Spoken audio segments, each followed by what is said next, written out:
Welcome into the Sports Edge powered by SportsHandicapper.com. We've got a spirited seal as we get ready for week number 3 in the NFL. Lots of college to get to. Seal, it's great to see you. You've got some good lighting today. I believe you've got a farm animal on the couch, so everything's working for you today.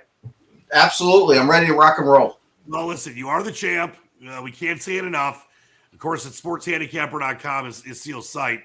But you are the champ of the Westgate, and we can never bring that up enough. It's not like we're trying to brag or anything, but there's no bigger contest for someone that does what you do and that has done what you do for decades to win. And I how much do you love these pictures? I mean, there's you and Livers and Onions, your great daughter, Starsky.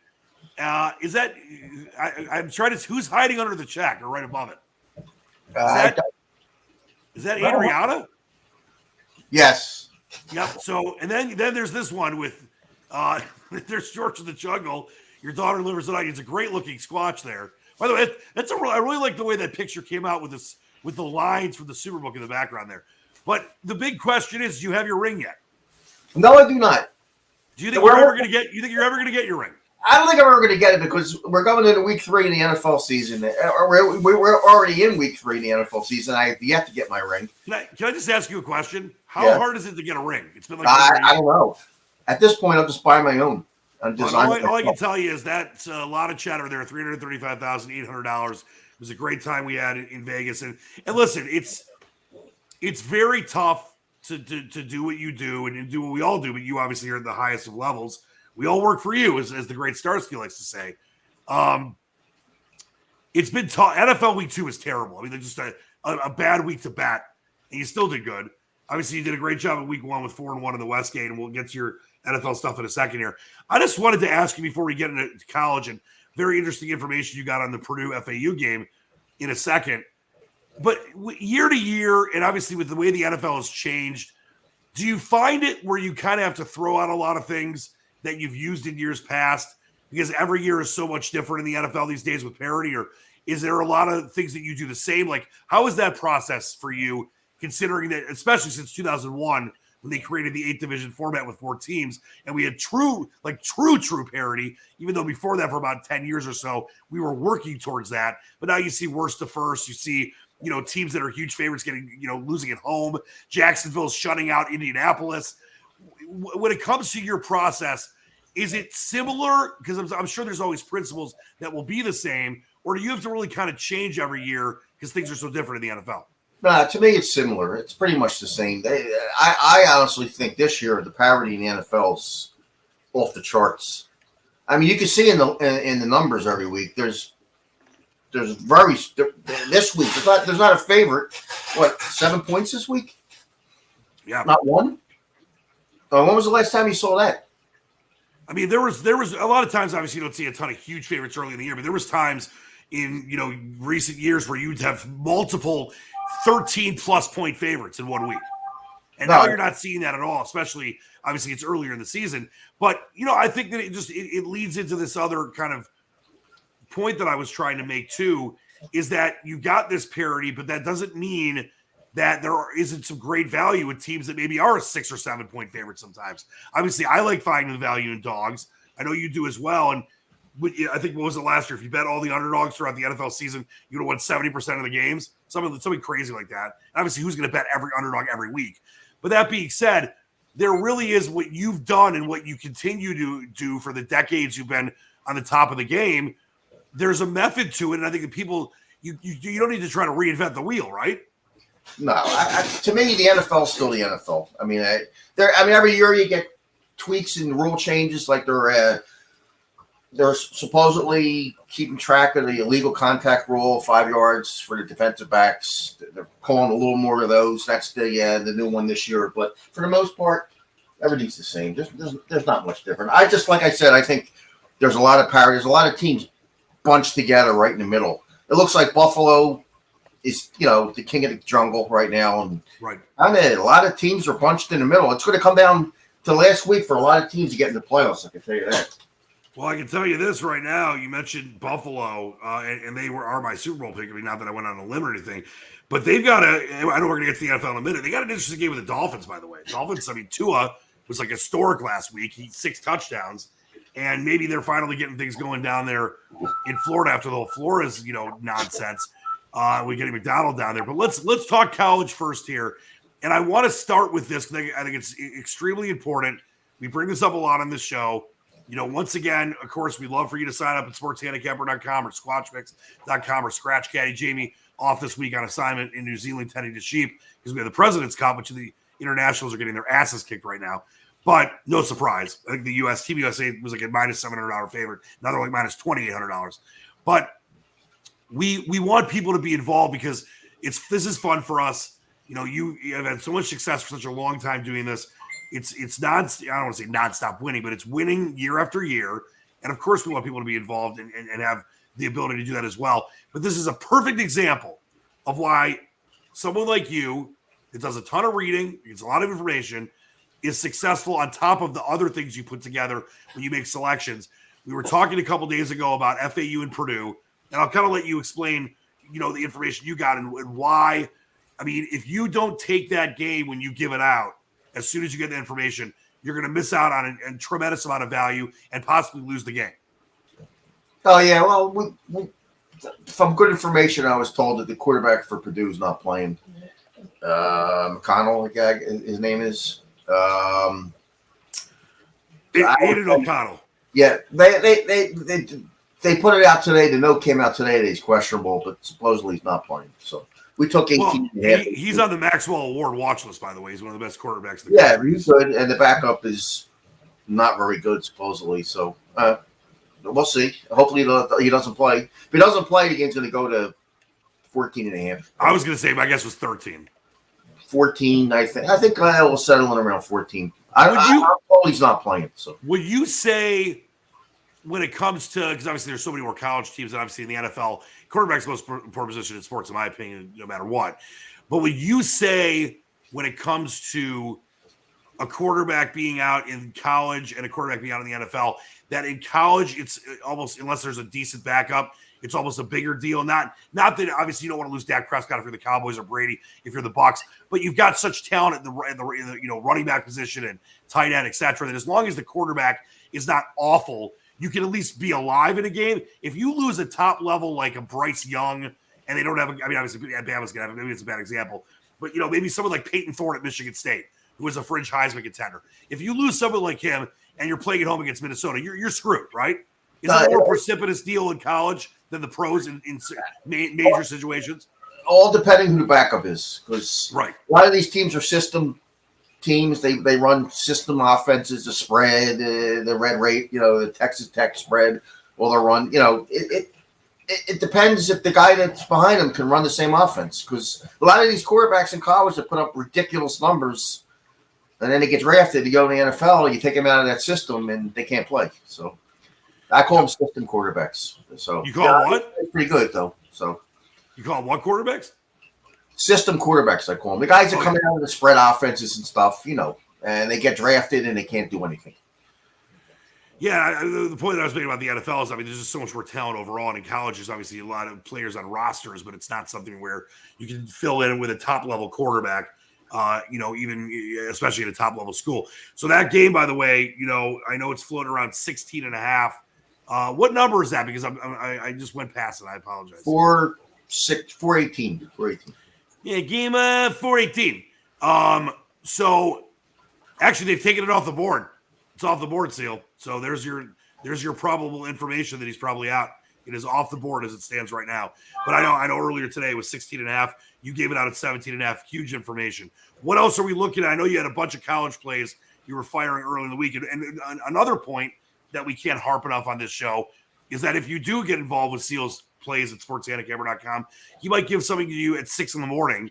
And by the time a lot of people wake up at 8 or 9 in the morning, it's moved 3 or 4 points, or if it's a total, it might have moved 2 points, which is huge. I know that there was a total that I would have lost on if I'd waited until before the game started last week, the Michigan game. I think it was 57.5, and it closed at 59.5 at some spots. And, those half points, those points, we talk about it a lot. They make a huge difference throughout a year. Oh, humongous. I mean, you can't bet bad numbers and win. It's hard enough to win betting good numbers, let alone betting bad numbers. You don't have a chance. Well, in these days, as you know, these days, especially like I'm here in Michigan, you're in Philly, with FanDuel and DraftKings and PointsBet and all the legal apps here, there are some awful pregame numbers, like right before a game kicks off, where it's all just based on what the public is doing. It's nothing to do with information or sharp players or guys like you. And you might see a line that should move maybe a half point or a point, move 2 points. Because a lot of people are betting it in Michigan, like the Lions game, for example, or a Michigan State game. And like you said, it kills you if you don't get, obviously you don't get the right number earlier in the week if you gave something out then. That's one thing for like a weather scenario or an injury or whatever. But then if you don't get the right number and you still, like, let's say there's a game that you gave out and it was 6.5, and then, it moves to 7.5. But then before the game kicks off, it moves to 9.5. I mean, you're basically throwing money at a toilet, right? No, you don't have a chance. Not a chance. Yeah, because you'll see that happen all the time. I mean, a half point literally could be $1 million difference. So what are we looking at? I know you got a bunch of games you were firing earlier in the week, college-wise. Not a bunch, few games. I like a bunch. A few. Utah State game 416. I like +3. That game's sitting 3 still. That might drop a little bit tomorrow. Smart Cruiser on that side too. So I think that. I don't think UNLV is really that. I know Utah State's kind of struggled so far this year. I don't think UNLV is really worthy as a road favorite. I know it's a 3-point favorite. It's a key number.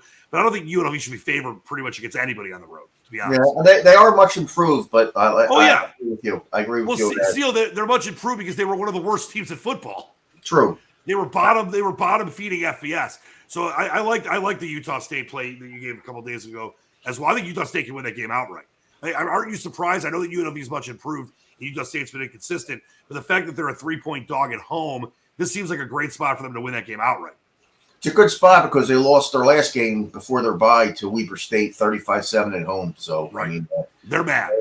It's a good spot to bet Utah State. Even though I'm not really high on Utah State this year, their quarterback has played not very well coming off the ACL injury he had in the bowl game last year. It doesn't look 100% to me, but they're gonna replace him if he doesn't come out good this week. Right. Coach already said he's on a short leash, so I like the backup anyway. All right, what else are we looking at? One of my best plays this week is Georgia Southern. That is what is that game? Game 354. That's my best bet this week. Georgia Southern Eagles against the Ball State Cardinals. It's a bird game. Yeah, Eagles against the Cardinals. So and you gave that out at 7, and now it's 9.5. Yeah, it was 10. Somebody scooped up the 10s. I think it will go back to 10. I laid 7 minus 20 on the game. Ball State's pretty bad, Seal. You're the I think they're one of the worst teams in the MAC. Georgia Southern's top, middle of the Sun Belt. I like the Sun Belt's pretty good this year. I mean, look what happened last night. Yep. No, the Sun Belt's a tough league. They're getting better and better every year. The Sun Belt better than the MAC. They're definitely better than the MAC. The MAC has just gone down so much. By the way, before we get to the other game you like, I wanted to talk about, because you are the self-proclaimed and actual king of the Mid-American Conference. My Eagles, they go into Arizona State, get Herm Edwards fired last week. I took a plus of 20.5, but I did not, and I gave that out, but I did take the money line. I wish I would have, just for fun. But, I mean, obviously, it's not a good strategy. I don't think they were going to necessarily win the game outright. But how about Chris Creighton? He's gone to bowl games in 4 or 5 years. Eastern hadn't gone to a bowl game since 87 before he got there. And they're playing a Buffalo team that does not look good. I actually like Buffalo. Plus, what was it, 14 earlier this year? I'm forgetting it was week 2, and they ended up getting blasted. Eastern -6. I mean, Buffalo's not very good. I think the only problem is, Seal, and you know this, it's a noon game. Eastern has been awful at home. They're much better on the road. They 2-3 years in a row. They beat a Big Ten team on the road, Purdue and Rutgers and Illinois. I just coming off that win, one of the best wins the program's had in years, and then coming home and you're not giving 7, but you're not giving 2. What do you think about this game? Because I like Eastern to win it, and maybe you tease it. But do you see any value in this game? Oh, I don't tease college football, period. So forget that. But if you tease the 6, you're going to eat. I don't tease college football. I know, no teasing. Runaway money. You mean to tell me you don't like them in the factory? I love the factory. No, I love the factory, but Eastern has been, and you know, I've been to many Eastern games in recent years. The problem to me is that it's a letdown situation. It's a Mid American Conference opponent.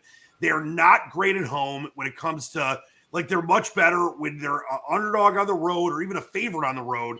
When they come back home, there won't be anybody there. There's no home field advantage. I feel like they're going to win this game by 3. That's why I'm nervous about the 6. By the way, it was the Coastal Carolina. I wouldn't lay this price. The game opened 3. They got a ton of money on Monday early. I wouldn't lay this price. It's not a good spot for them. One question: do they still break down this cinder block wall when they come in? Yeah, well, they fire off the cannons. It's the factory, man. You got to break down the wall. I like the cinder. I just hope the cinder block doesn't fall on somebody and hurt them. I was out there last year. It was one of the first times I'd been able to come back to a game in a while. Obviously, COVID, they weren't playing. They weren't allowing fans. And it was a big, I'm not alone. It was a huge welcome home for me. I was on the field and got to see all my old peeps there. And I think it was Eastern Western. And I know it was a back and forth game. And in the end, Eastern ended up winning the game by, I think, 7 or so. But the factory is a lot of fun at night. Not as much fun during the day. Yeah, the only problem I got with the factory is when they show the crowd, the only section that's full is the band. Well, let me tell you this. So I went to school there in the 90s. I was a legendary broadcaster even going back to then. I was at school with Earl Boykins, the great longtime NBA player. I used to make him crack up in my theory of basketball class. That was our actual real class. And I was at school with Charlie Batch, used to come on my radio show. And that was like the best period of time that Eastern Sports had like in 20 years. And then for a while after that, they were awful. And even back then, when Batch was the quarterback and they were playing like Randy Moss at Marshall and Ben Roethlisberger's at Miami of Ohio, they had a bunch of really good talent in the Mid-American Conference. They still only drew like 11,000. Sometimes they'd get 20, but it's no one ever goes to Rynearson. There's never been a home field, and then they used to try. Not that they ever would compete with Michigan, but before this, Dave Dials, the AD from years ago, took over. They were trying to do their games at the same time as Michigan games. Why would you do that? Always do a game on a Friday night, do a game on a Thursday night, do a game on a Saturday night. Don't kick off when Michigan's kicking off. Yeah, that makes no sense. I was wondering about it. They stopped doing that, but unfortunately they're doing it this week. All right, what is a question for you? You and or Boykins, who's bigger, taller? Boykins is towers over me. Dude, Boykins is 5'9". I'm 6 feet. One of the shorter players in NBA history. He was bigger than Spud Webb. I was wondering who was taller, you or Boykins. He's actually a really good guy. It was so much fun calling his games. I got to go to the NCAA basketball tournament in Hartford, but stupidly that was pre-pod system, and they put us up against Michigan State and Mateen Cleaves the year before they won the title at 10 p.m. in Hartford.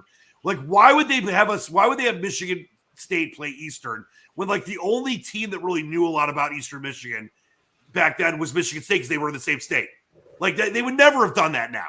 I can't believe they put us together. It was ridiculous. And of course, Michigan State, it was back and forth for a while. I think State ended up winning by 11. But if we'd played any other team, there was Eastern was a 13 seed or 12 or something like that. Maybe 13. If they'd played any other team, they probably would have had a chance to win. Stupid. Tell that farm animal to stop making noises.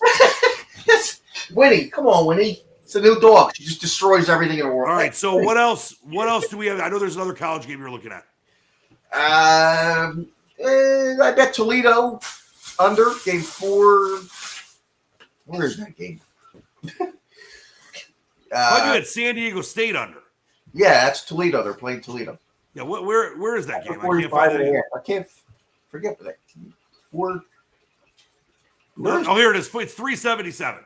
Oh, yeah. And what did you give that out at? I believe you gave it out 45 and a half. 45 and a half. I'm sorry, 45. Yeah, so it's down to 45. San Diego State doesn't have a great offense. Toledo has in the past. What made you like this under? Well, I forget Toledo had 77 hung on them. San Diego State be lucky to score 17. Yeah, isn't it funny? I was thinking about this when you gave we were talking about this the other day. San Diego State's football team can't score. San Diego State's basketball team can. Well, that's more about their defense, but they're not a great offense either. What is up with San Diego State not being able to have any offensive fireworks on either football or basketball teams? Because San Diego State hasn't had a quarterback there that's any good in the last probably 8 years. They also have a great running back since Marshall Falk. No, just kidding. Who was that kid that broke the record? No, they Pompey, whatever. Yeah, Pomeroy? Palmer, whatever his name is. They've had good running, but they don't have a quarterback. They never do. I know. They never have a quarterback. They're averaging 77 yards a game throwing the ball. You would think that you could recruit a good quarterback to San Diego State. I don't know. It's beautiful out there. It should be an ugly, low-scoring game, you would think. All right, let's move to the NFL and talk about what's gone on in the Westgate so far. Just to let people know again, you are the self-proclaimed. Now, you are the actual winner of the Westgate in 2021. I've got the pictures to prove it. There they are. There's livers and onions. There's the Squatch. So what's the record? I know week 2 sucked for everybody. And I'm not saying you made bad picks or anything. That was probably one of the worst cards I've seen in the NFL in 20 years. I like 2 games. I like the Lions and I like the Chargers last week. That's it. Well, I would have bet the Chargers because the game just crashed. So I guess Herbert. No, that last week. Oh, last week. Week 2 was terrible. What is the record so far in the Westgate? I went 4-1 the first week and 3-2 the second week. Not bad at all. All right, so let's take a look. Not good enough, though. Yeah, it's still very early. I think this week's the worst week I've ever seen in the NFL. Terrible. I thought last week was for sure. I think this week's way worse. Way worse. All right. So let's take a look at week number 3 and where the leads are. By the way, before we get started with anything, I'm 2-0 with Lions picks. You went against me week 1. I don't think you went against me last week, but I like the Lions again. I got them at 7. I know it's down to 6. Maybe they lose to Minnesota. I think Minnesota's overrated. I think Cousins can be gotten to on the Lions defensive front, including Hutchinson, who had the rookie who had 3 sacks last week. I like the Lions plus 7. Your thoughts? I like they take 7. The game's 6. So well, right. I took it when it was 7. Well, it was 7. I think before Minnesota played, and they looked. No, it was 7. It was 7 after they. It was 7 as soon as the Monday night game ended. At least on the apps here.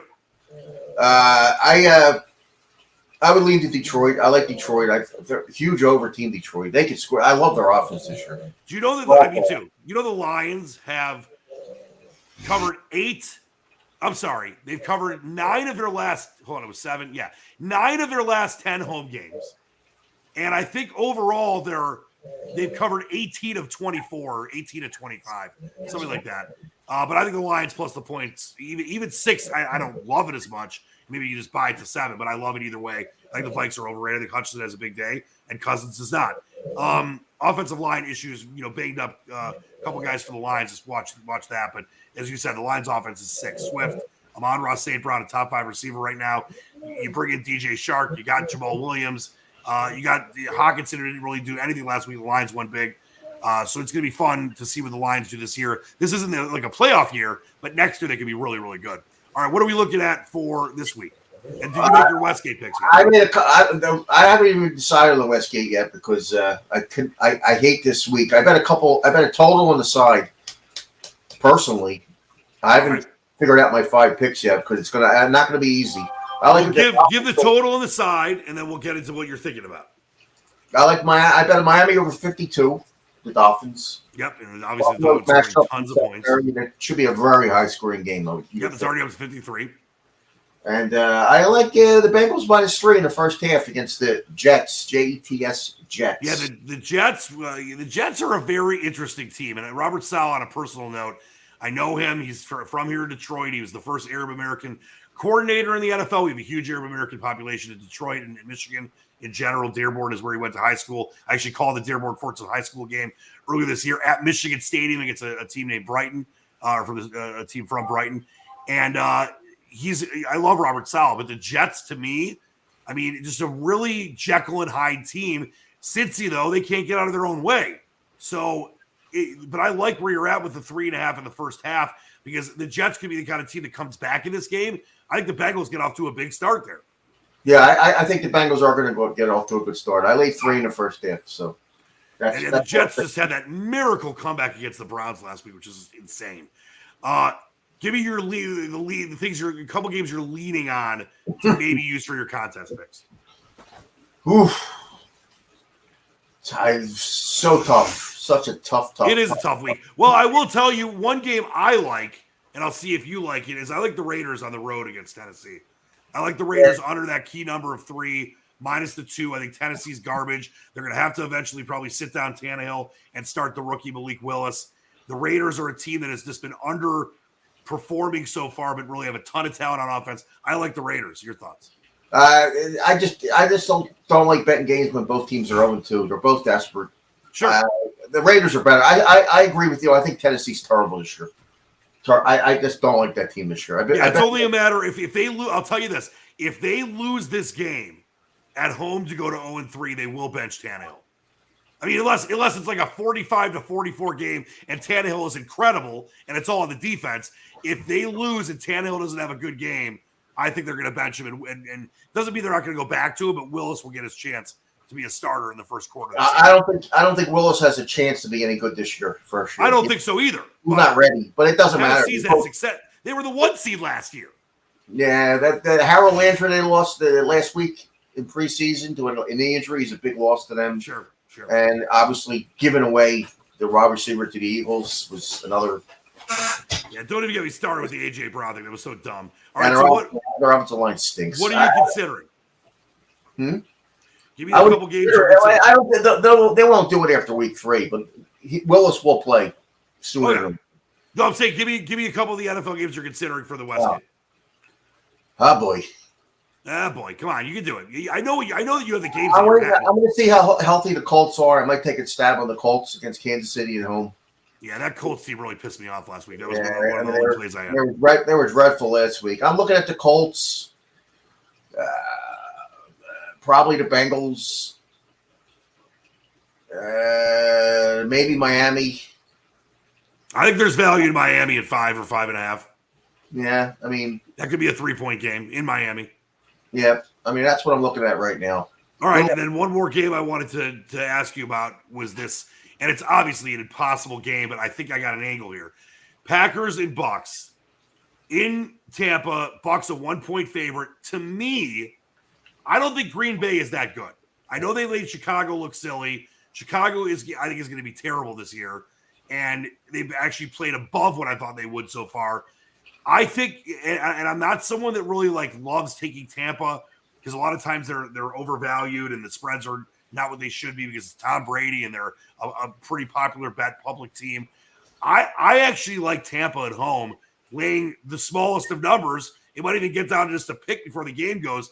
I know these are the kind of games you want to take sometimes, but sometimes you just have to go with what makes sense. And to me, it makes sense that Tampa is a 1-point favorite at home against an Aaron Rodgers Packers team that, yeah, if Aaron Jones goes off, it's going to make it tougher on Brady. But I think Green Bay is a little overrated. Yeah, me too. The receivers are raw. Yeah.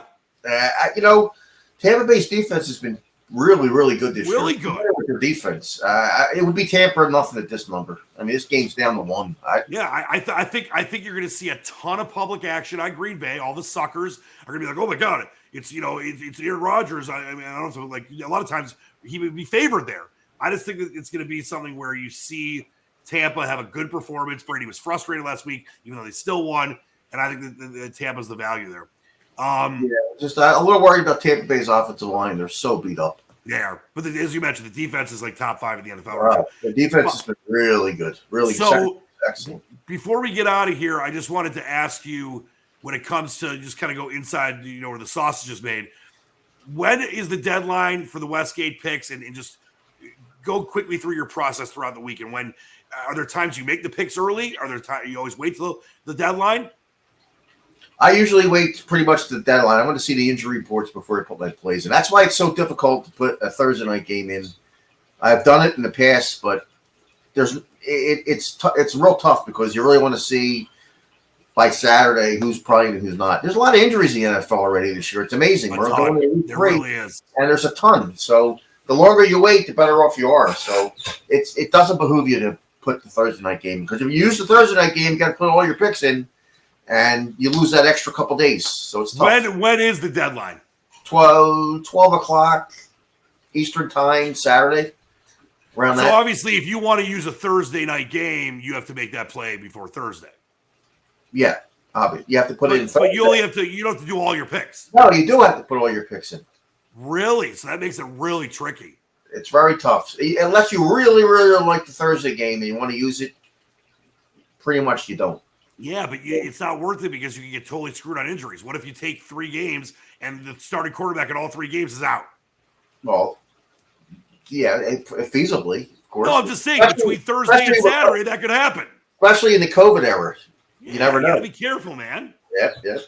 All right, parting shot, Seal. Great job by you today. A little, Squatch and Seal special today. What do you got before we get out of here? Parting shot. I loaded up on Georgia Southern.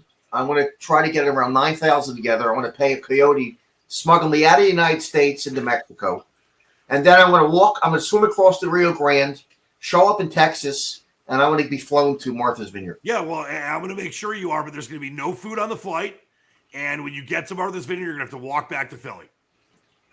I always wanted to go to Martha's Vineyard. I figured. Do you have a parting shot that isn't stupid? Do you have like a regular one? That's my parting You shot. want to talk about your new dog, your great wife, Mrs. Seal? No. I'm trying to smuggle myself out of here. All right. Well, trust me, it'd be better for a lot of us. For myself, Roger Federer is playing his final match today. There has been no better tennis player in my lifetime, probably ever. It's sad that he wasn't able to win that, the majors that he thought he was going to at the end of his career. But to see him as we recorded on Friday afternoon, he's going to team up with Rafa Nadal against Jack Sock and Francis Tiafoe in London. He's one of my all-time favorite athletes, and I will miss the guy, and hopefully he's around commentating, doing something. Seal, who is your all-time favorite athlete? He's in the top 5 for me, Federer. Bruno Sammartino. Okay, who's your favorite regular sport athlete, not sports entertainment? I'm surprised it wasn't Bobo Brazil. Favorite athlete, Magic Johnson. Magic Johnson, good cake. Lansing, the guy went to Lansing Everett. Yes, he did. All right, great job by King Seal. We'll see you next week. So much more to come here on the Sportsedge powered by SportsHandicapper.com. Check out SportsHandicapper.com for Seal's incredible picks. Oh, you got a Magic Johnson bobble? Oh, yes, I do. Who got that for you? I've had it for years. That's great. He is. I've met Magic before. He's one of the nicest guys ever. I only have 2 bobbleheads. All right, put the other one away. This is not a political show. Where's your Biden bobblehead? Where's your Let's Go Brandon? I tore his head off. It's a week off for Jay because the president's coming. Please check out ScratchCaddy.com. Of course, Sideburns of Handicapper911.com. Myself at thesquatchpicks.com. Get out there. Until next time, for Seal, for Magic Johnson, the great bobblehead, for the farm animal on the couch, I'm Dan Leach, the Squatch. Keep reaching for the stars. Believe in the dream. Peace. We're out.